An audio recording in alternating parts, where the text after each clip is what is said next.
লা ইলমা লানা ইল্লা মা আল্লামতানা ইন্নাকা আনতাল আলিমুল হাকিম। ভাই একটা কথা জিজ্ঞাসা করি, এই যে আমি 10 মিনিটের মতন কথা বললাম, এই কথাগুলো শোনার পরে মনটা একটু নরম লাগে নাই? আজকার সারা দিনের মধ্যে আমার মনে হয় আপনাদের মনটা এই 10 মিনিট যেতটুকু নরম ছিল, সারা দিনের মধ্যে মনে হয় এতটুকু নরম আর ছিল না। বাইরে এটাই কোরআনের সান্নিধ্য। 10 মিনিট নরম ছিল তো। হা হা, আমার তো কোনো এলেম নাই, কালাম নাই, বুজুর্গি নাই, আমল নাই, এমনও তো আল্লাহওয়ালা আছে যাদের কাছে গেলে মানুষ দুনিয়া ভুলে ফেলায়। নবী আলাইহিস সালাতু ওয়াস সালামকে জিজ্ঞাসা করছেন, রাসূল গো, দুনিয়ার মধ্যে সবচেয়ে ভালো মানুষ কে? রাসূল বলেন, যারে দেখলে আল্লাহর কথা মনে হয়। যারে দেখলে,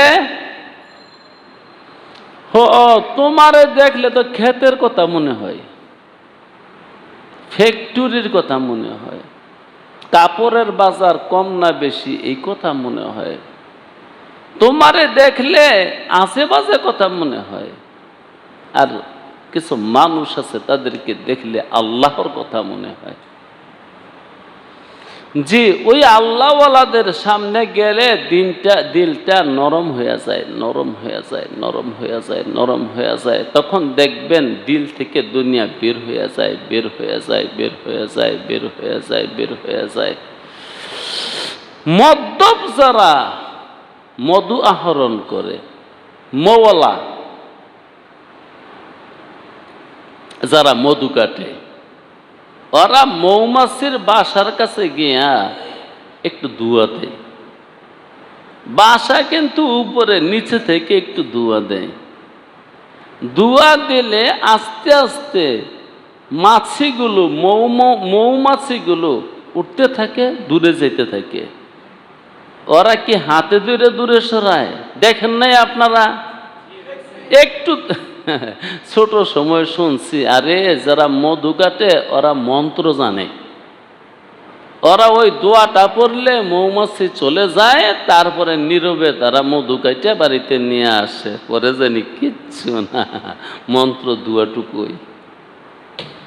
নিচে একটু দুয়া দিলে তাদের অক্সিজেনের অভাব পড়ে, জান বাঁচাইবার জন্য তারা মধুর মায়া, বাসার মায়া, বাড়ির মায়া ছেড়ে দিয়ে নিজেই দূরে সরে যায়। এই ফাঁকে দিয়া মধুওয়ালা ডাকাতি কইরা মধুর বাসায় কেটে নিয়ে যায়। আল্লাহওয়ালার দরবারে যাও না, তোমার নিচেতে খালি একটু দুয়া দিবে, তোমার দিল থেকে গরু, বাছর, ছাগল, বেড়া, ঘর বাড়ি, সম্পত্তি, সম্পদ, আওলাদ পর্যন্ত যা আছে সব বেরিয়ে যাবে। আল্লাহ